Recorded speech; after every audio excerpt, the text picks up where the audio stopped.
Bapa di dalam surga, terima kasih pagi hari ini kami boleh mengawali dengan pujian dan penyembahan. Bukan dengan kuat dan gagah kami Tuhan, tetapi karena Roh-Mu yang memanggil kami boleh masuk di dalam setiap acara-Mu, setiap pagi di tempat ini maupun di rumah kami masing-masing. Terima kasih Tuhan, Engkau terus mendengar pujian dan penyembahan kami yang kami tahu Tuhan tidak sempurna, tetapi Engkau Allah yang sudah menyempurnakannya dan selalu mau menyempurnakan, mengajar kami. Juga pagi ini Tuhan, biarlah kami boleh meneduhkan hati kami untuk kami merenungkan sebagian daripada firman-Mu. Berbicaralah kepada kami Tuhan. Roh Kudus sendiri akan menerjemahkan setiap perkataan-perkataan manusia dipenuhi dengan nafas ilahi, sehingga berbicara kepada setiap kami, menuntun kami lewat kebenaran firman-Mu. Terima kasih Bapa, di dalam nama Tuhan Yesus. Amin. Shalom, selamat pagi saudara-saudara yang ada di tempat ini maupun yang ikuti live streaming. Pagi hari ini saya ingin kita sama-sama merenungkan tentang bagaimana kita berpegang erat dengan apa yang ada pada kita. Nah, saya ingin kita sama-sama akan membaca dari Wahyu 3 ayat 11. Wahyu 3 ayat 11 dikatakan demikian. Aku datang segera, peganglah apa yang ada padamu, supaya tidak seorang pun mengambil mahkotamu. Sekali lagi ya, dikatakan hormat kata Tuhan Yesus, peganglah apa yang ada padamu, supaya tidak seorang pun mengambil mahkotamu. Dalam satu terjemahan dikatakan pegang erat-erat, keep on a tight. Nah, jadi pegang erat-erat. Kalau di sini cuma pegang. Jadi kalau pegang erat-erat itu takut jatuh, takut lepas, takut hilang gitu ya. Tapi dikatakan pegang erat-erat supaya tidak seorang pun mengambil mahkotamu.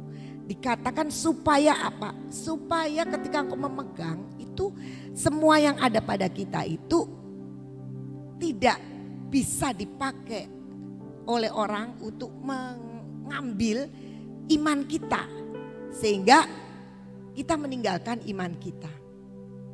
Jadi kita harus pegang erat-erat itu. Ada begitu banyak orang yang suka gak sadar kita tuh punya apa, sehingga justru kita tidak menghargai apa yang kita punya.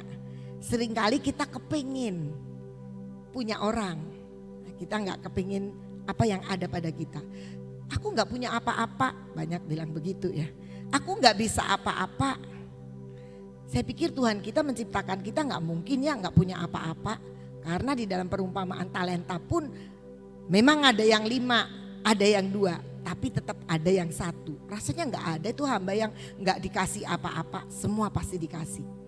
Jadi kita itu punya sesuatu dan Tuhan bilang pegang itu yang kamu punya. Dengan erat-erat. Benar-benar jangan sampai hilang.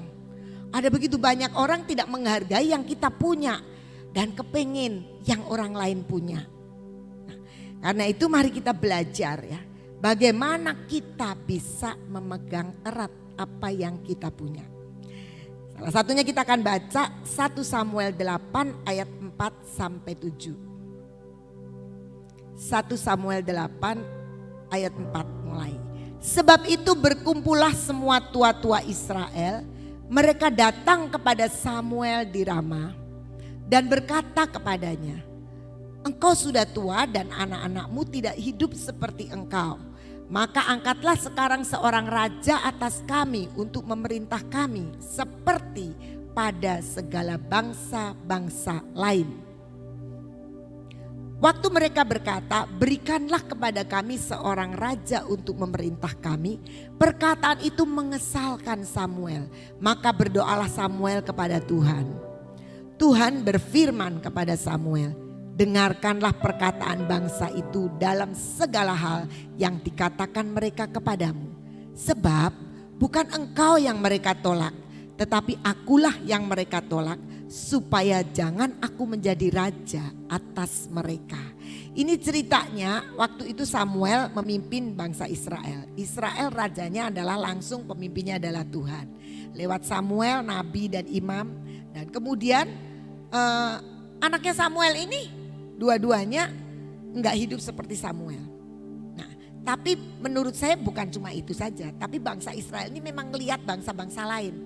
Ngelirik sana, ngelirik sini. Dan kita tahu kan rumput tetangga selalu lebih hijau ya. Jadi sama bangsa Israel juga gitu. Enak ya katanya itu bangsa lain itu punya raja. Kita rajanya nggak kelihatan. Yang bisa ngajak ngomong cuma Samuel. Kalau negara-negara lain, bangsa-bangsa lain punya raja yang kelihatan. Nah, jadi mereka nggak terpikir bahwa mereka itu sebenarnya bangsa Israel punya raja yang luar biasa sekalipun tidak kelihatan. Tapi perbuatannya sebenarnya sudah sangat jelas dan kelihatan. Nah, seringkali kenapa kita tidak bisa pegang erat-erat apa yang kita punya? Seperti bangsa Israel karena dia ingin melihat yang nyata, fakta. Orang Kristen tuh hidupnya tuh sebenarnya ujungnya memang fakta. Tapi iman itu bukan sesuatu yang bisa dipegang dan kelihatan. Nah, ketika firman Tuhan mengatakan pegang erat-erat apa yang ada padamu. Apa yang ada pada kita? Iman. Dasar daripada pengenalan kita akan Tuhan. Kenapa kita bisa terima Yesus? Itu iman. Nah, pegang itu erat-erat. Tapi bangsa Israel ini sudah punya Allah yang ajaib. Yang melepaskan bangsa Israel dengan keajaibannya dari perbudakan Mesir. Yang dalam perjalanannya melihat begitu banyak perbuatan-perbuatan ajaib. Tapi itu gak mau dipegang. Dia pengen yang kelihatan. Pikirnya tetangga, bangsa tetangga itu punya raja. Harusnya aku juga punya raja. Jadi dia bilang gini, kamu ini sudah tua Samuel. Sekarang aku mau minta raja aja. Dikatakan seperti bangsa-bangsa lain. Nah, kita suka kepengen begitu kan. Karena kita lihat, wah rumput tetangga itu lebih hijau. Rumput kita ini kurang hijau. Sebenarnya kalau rumput kita kurang hijau, itu tanggung jawab kita untuk disiramin aja pakai air. Nah, sekarang ini lagi musim hujan ya. Di rumah saya itu, waduh, saya tuh sekarang ini lagi nggak punya karyawan laki gitu. Jadi suruh nyabut-nyabutin, saya baru bilang sama Pak Yohanes, tolongin dong dicabutin rumput-rumput di rumah saya tuh tambah tinggi, kata saya gitu. Kenapa? Karena kalau musim hujan ini rumputnya jadi subur sekali. Hijau-hijau lagi. Tapi biasanya biar hijau, biar bagus, biar apa kita tetap bilang tetangga kita lebih bagus ya. Itu biasa ya. Nanti si tetangga juga bilang punya kamu yang lebih bagus gitu ya. Jadi tidak pernah bersyukur dan memegang apa yang kita punya. Jadi kita lihat bahwa seperti bangsa Israel. Ujungnya sebenarnya ketika kita bilang rumput tetangga itu lebih baik. Ujungnya firman Tuhan mengatakan akulah yang ditolak. Karena apa? Apa yang ada pada kita itu semua pemberian Tuhan. Jadi ketika kita bilang itu tidak baik, ada yang lebih baik yang punya temanku, yang lebih baik punya tetanggaku, maka sebenarnya kita sedang menolak Tuhan. Samuel nggak ngerti, tapi ketika Samuel berdoa sama Tuhan, Tuhan bilang dengarkan saja perkataan mereka. Kamu tenang aja sebab bukan kamu yang mereka tolak. Sebenarnya yang mereka tolak adalah aku. Dan kalau kita menolak apa yang Tuhan berikan, sebenarnya seperti bangsa Israel menyingkirkan Tuhan dan menginginkan raja yang nyata, yang kelihatan. Itu sebenarnya mereka sedang menggantikan apa yang besar, yang tidak terbatas, yang kuasanya tak tersembunyi. Tadi kita nyanyikan tak tersembunyi kuasa Allah. Sebenarnya kuasanya Tuhan itu di bangsa Israel nggak tersembunyi loh. Tapi mereka nggak bisa itu menilai sebagai barang yang berharga yang harus dipertahankan dan dipegang erat. Sehingga mereka bilang carikan raja. Dan Tuhan bilang aku loh yang ditolak. Jadi hati-hati saudara. Kalau apa yang kita punya kita tidak pernah hargai. Jangan-jangan kita sedang menolak Tuhan. Beberapa waktu yang lalu Ibu Nani telepon, memang sebenarnya sudah dimasukin di grup. Saya tuh suka telat baca di grup. Bahwa kami ini harus pergi ke Kalimantan seperti tadi malam disampaikan sama Freddy dan Sofi. Saya berpikir begini, kan mau ngajarin buka dapur umum. Saya itu kan memang saya ketua Glorious Kitchen, tapi kan saya itu nggak bisa masak, nggak bisa apa ya, ketua itu kan cuma ngatur-ngatur begitu aja lah. Tapi Ibu Nani bilang, kamu nggak baca, kok nggak respon di grup, kamu tuh harus pergi.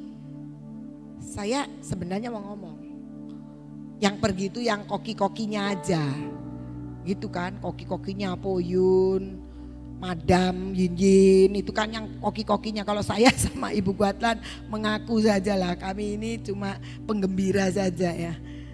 Jadi saya berpikir begitu, tapi ternyata pada waktu saya baca di grup, nama saya ada, nama Ibu Guatlan ada.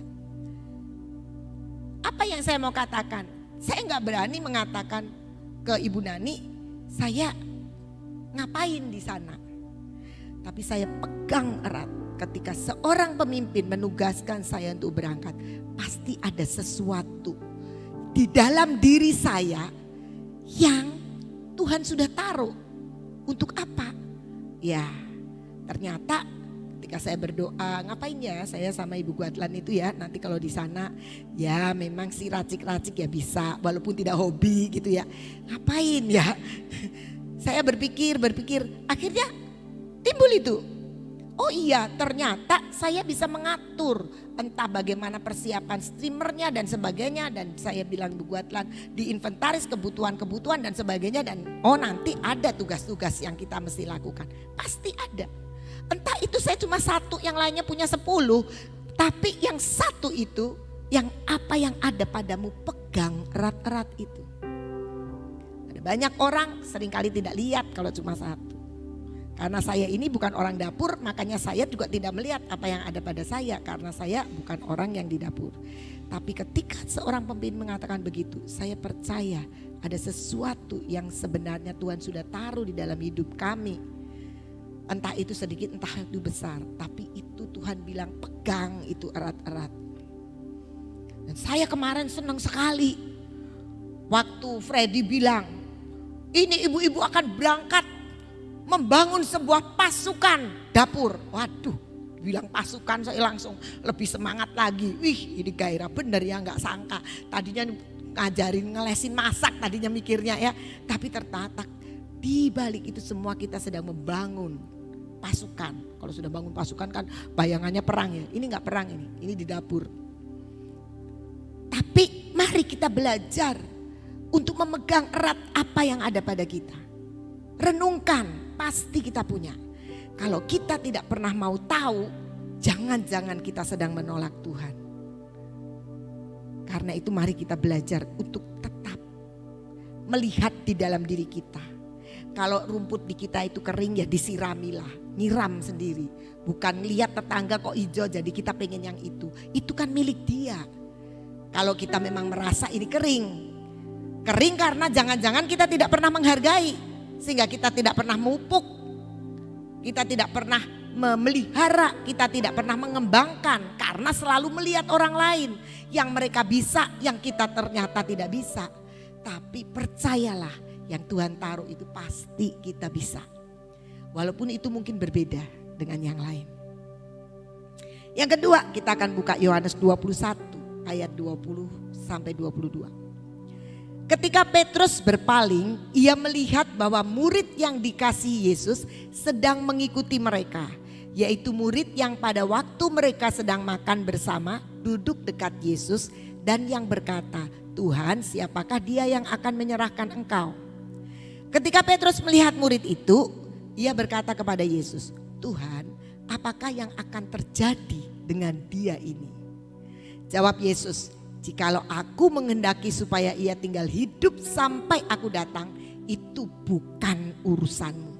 Tetapi engkau ikutlah aku. Nah, ini Petrus ini kalau kita baca sebelumnya ya di dalam Yohanes 21 pasalnya 18 sampai 19 kita baca dulu.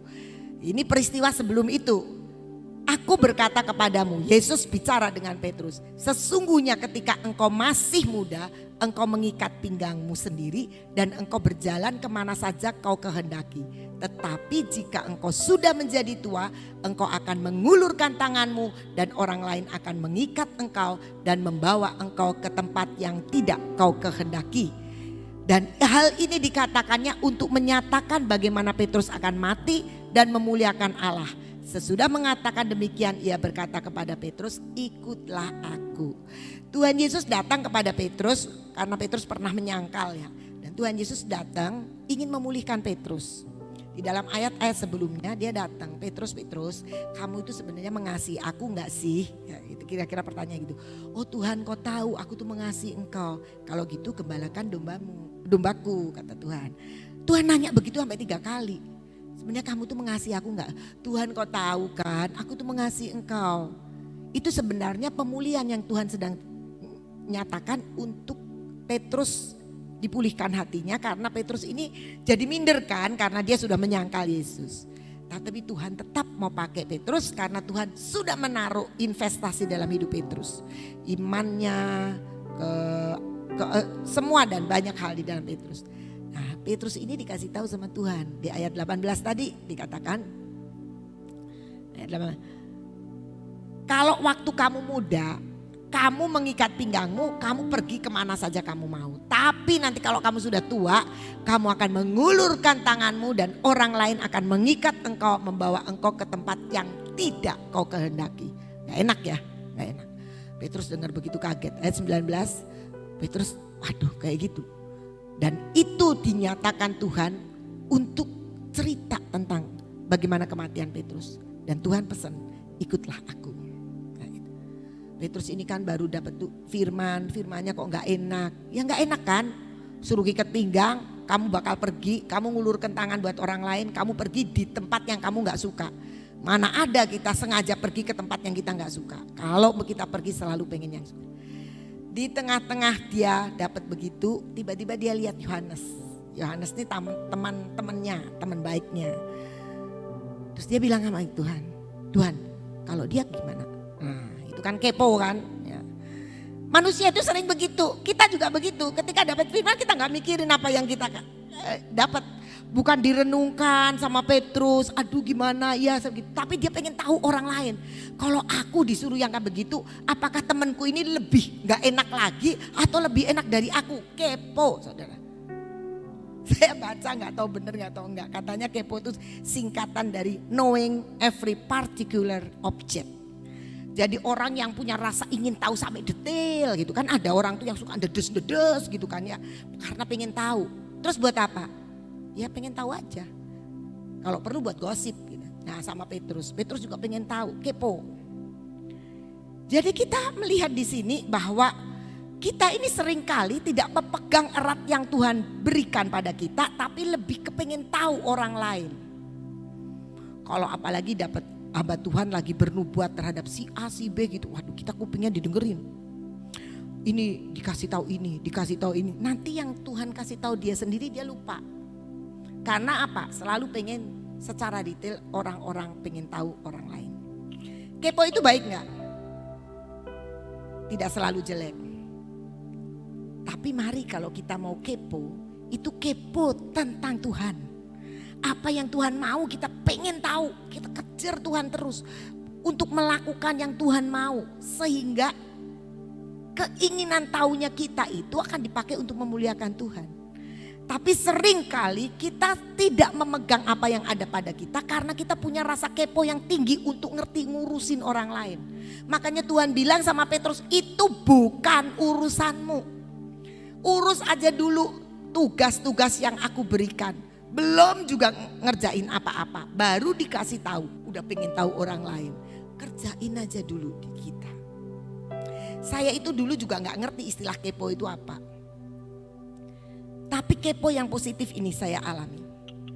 Suatu ketika di ulang tahun sekolah, yang mungkin baru ulang tahun kedua atau ketiga gitu.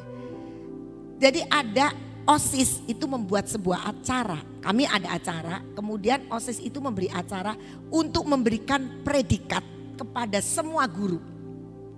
Dan saya melihat predikatnya ya lucu-lucu lah, ya ada guru terganteng, guru terbaik, guru macem-macem. Saya juga dapat predikat.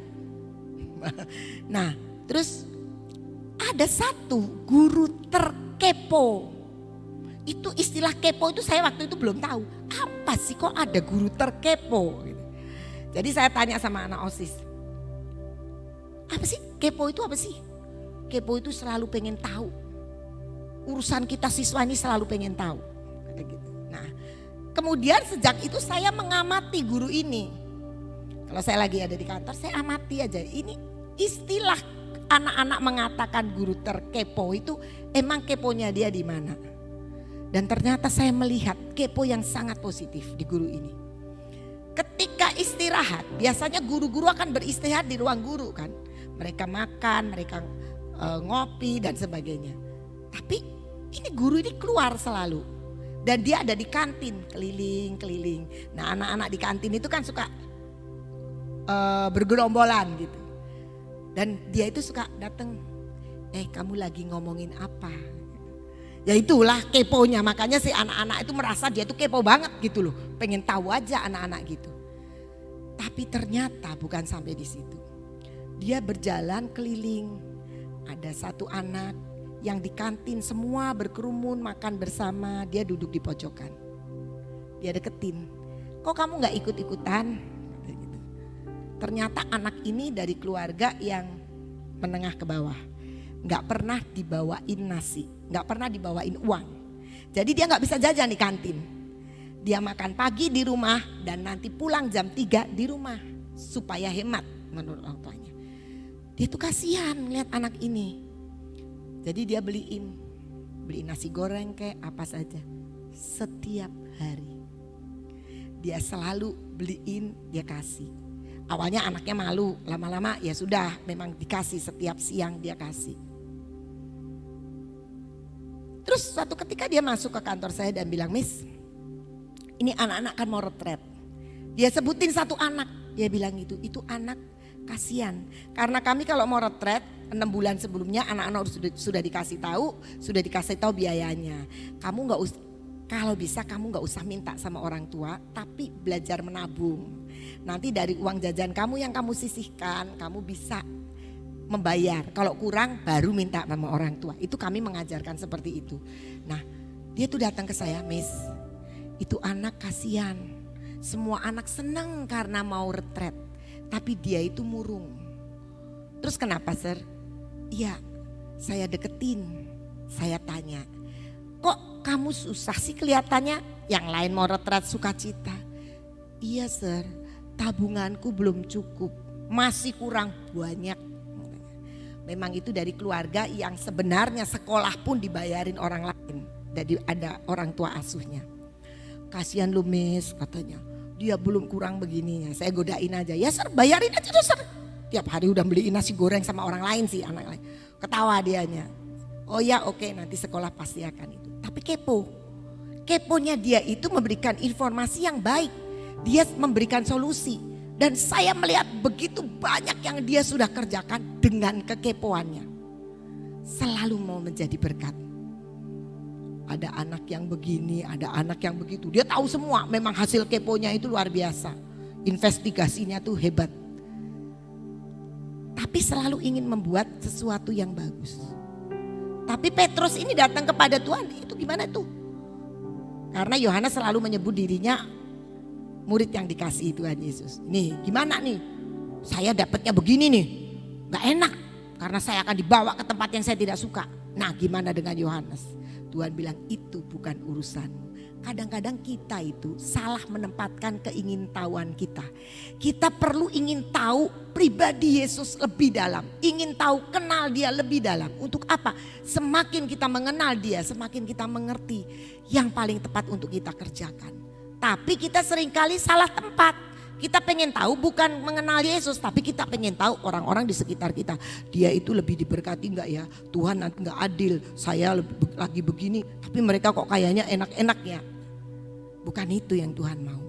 Mari kita belajar terus berpegang kepada apa yang Tuhan berikan. Enggak kepo-kepo untuk hal-hal yang sekedar pengen tahu saja. Pegangnya bagaimana? Mari kita baca 2 Timotius 1 ayat 9. Dialah yang menyelamatkan kita dan memanggil kita dengan panggilan kudus.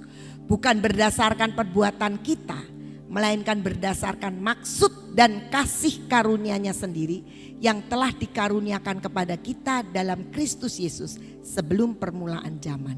Dikatakan di sini, Dia yang menyelamatkan kita itu memanggil kita dengan panggilan kudus loh, bukan panggilan sembarangan, tapi panggilan kudus. Berdasarkan apa? Berdasarkan maksud dan kasih karunia-Nya. Menurut saya ini adalah panggilan yang luar biasa. Siapa sih kita Tuhan panggil kita? Siapa sih kita Tuhan mau pakai kita? Kita itu gak ada apa-apanya. Dan ingat, saya selalu menekankan kita itu tergantikan. Jangan pikir, Tuhan butuh saya. Saya tidak tergantikan. Tuhan itu bisa mengganti kita kalau Dia mau. Ada batasnya nanti. Makanya mari kita tahu semua yang ada pada kita adalah berdasarkan maksud dan kasih karunia-Nya. Dia memberi sesuatu dalam hidup kita. Entah itu sedikit, entah itu banyak. Semua berdasar kasih karunia. Lah kenapa saya dapatnya sedikit? Coba kita percaya. Kalau kita menjadi orang yang dipercaya sedikit, pasti akan dipercaya lebih besar lagi. Nanti kita akan dapat banyak. Bukankah orang yang dapat 2 talenta itu bisa dapat 4. Yang 5 talenta bisa dapat 10. Kenapa? Karena mengerjakan apa yang ada pada mereka dulu. Baru kasih karunia terus akan mengalir di dalam kehidupan kita.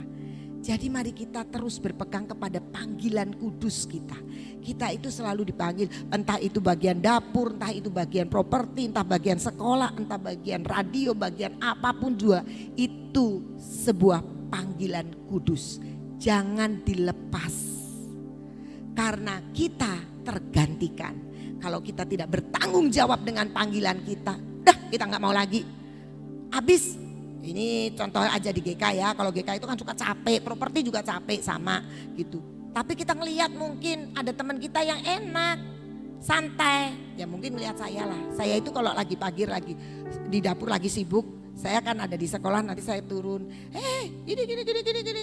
Terus saya balik lagi ke sana karena memang saya tidak betah. Mungkin ada yang mikir, kok Ina enak aja ya. Tapi ingatlah ya, saya punya panggilan juga. Selalu saya mau penuhi. Mungkin karena kejengkelannya terhadap orang-orang yang tidak lebih lelah dari kita. Sehingga kita bilang, udah saya gak mau lagi. Ngapain saya lelah-lelah? Ngapain saya capek-capek? Buktinya yang dia itu enak aja.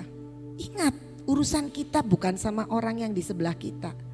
Tapi urusan kita adalah pada panggilan kudus yang Tuhan sudah tetapkan dalam hidup kita. Percayalah saudara. Tuhan gak bikin kita mati kalau kita capek pun untuk Dia. Percaya kita akan tetap sehat. Ibrani 3 ayat 1. Sebab itu hai saudara-saudara yang kudus yang mendapat bagian dalam panggilan surgawi. Pandanglah kepada rasul dan imam besar yang kita akui, yaitu Yesus. Sementara kita punya sesuatu, pegang. Bagaimana kita bisa pegang, tidak lepaskan. Karena lihat Yesus. Kita lihat Yesus sudah berikan segala-galanya buat hidup kita. Kita lihat Yesus karena Yesus lebih dari yang kita pikirkan. Yang Dia sudah korban buat kita. Kalau kita lihat ke kiri ke kanan mungkin kita kecewa. Tapi pegang dan lihat Yesus. 2 Petrus 1 ayat 10. Karena itu saudara-saudaraku berusahalah sungguh-sungguh supaya panggilan dan pilihanmu makin teguh. Sebab jikalau kamu melakukannya, kamu tidak akan pernah tersandung. Siapa di sini yang kepingin tersandung? Saya yakin gak ada. Tapi kita suka kesandung-sandung kan. Saya gak bilang kesandung secara fisik loh. Seringkali kita gagal dalam pekerjaan kita. Seringkali kita gagal dalam pelayanan kita. Kesandung sana, kesandung sini. Kebentur sini, kebentur sana. Sehingga kita merasa kita menjadi orang yang selalu gagal dan tidak berhasil. Tapi kalau kita dikatakan berusaha sungguh-sungguh supaya panggilan dan pilihan kita itu makin teguh. Artinya kita tidak menoleh ke kiri kanan, kita lihat Kristus, kita lihat Yesus dan kita hidup di dalam panggilan kita. Bukan lihat rumputnya tetangga lebih bagus, bukan kita kepo pengen orang lain, urusan orang lain, tapi kita tetap dalam panggilan kita. Alkitab yang mengatakan kalau kamu hidup di dalam panggilanmu, kamu tidak akan pernah tersandung. Sekali juga gak pernah tersandung. Mari kita belajar untuk hidup dalam panggilan Tuhan. Panggilan saudara dan saya berbeda, gak sama. Tapi kalau kita hidupi panggilan kita itu, maka kita tidak akan pernah tersandung. Sedikit bocorin ya, Lan. Mereka sedang bergumul untuk pekerjaan. Mau kerja apa ya gitu. Tiba-tiba saya juga kena, maksudnya saya juga menangkap. Pak Dautoni ya kalau gak salah ya. Yang tiba-tiba ngomong, yang masih kerjain fotokopi, ya fotokopi. Belum pernah saya dengar ada pekerjaan fotokopi secara detail disebutkan begitu. Dan Pak Caca itu kan memang dunianya fotokopi, mesin fotokopi dan semua dalam dunia ATK. Tuhan itu selalu menunjukkan jalan buat kita yang mencari panggilannya. Saya percaya Pak Caca dan Ibu Guatlan pasti bergumul untuk sebuah panggilan. Dan mungkin Tuhan akan tambahkan dengan panggilan-panggilan yang lain. Tapi Tuhan selalu menegaskan. Dan ketika kita hidup dalam panggilan itu tidak akan pernah tersandung. Kadang-kadang kita mikir Tuhan gak bisa bicara sama saya. Masa ya pekerjaan fotokopi di Alkitab ada? Gak ada.